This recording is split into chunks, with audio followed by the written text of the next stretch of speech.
With a win against the Atlanta Hawks, the Brooklyn Nets can track down the New York Knicks for the Atlantic Division lead. Joe Johnson taking on his former team, the Atlanta Hawks. We are in the second quarter. C.J. Watson gets it to the aforementioned Joe Johnson, who pulls and drains a three-pointer. He had 18 points and 3 rebounds in the game. Brooklyn up by 3 later. John Jenkins nearly loses the ball, and then just takes a three-pointer and buries it. He had 7 points in the game that tied it at 32.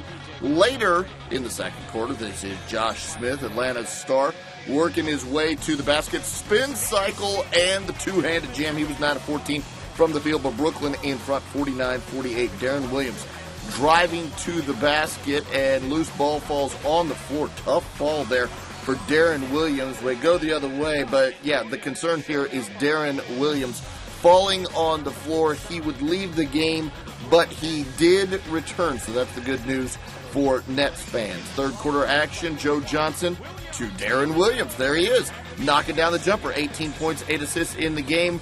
We are tied at 53, and then you see the hustle from the Hawks. Kyle Korver saves it to Al Horford up ahead the other way, and there's Josh Smith with the jam. He had 21 points in the game. Later in the third quarter, Darren Williams driving and passing to Reggie Evans for the layup. What a game he had.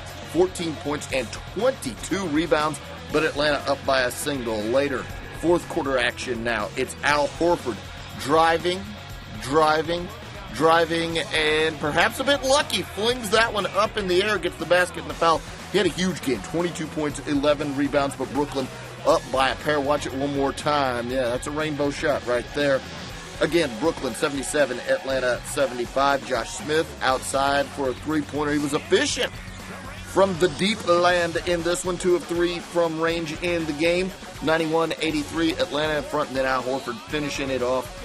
96-83 at that point. Atlanta goes on to win it by a dozen. Final score 105-93.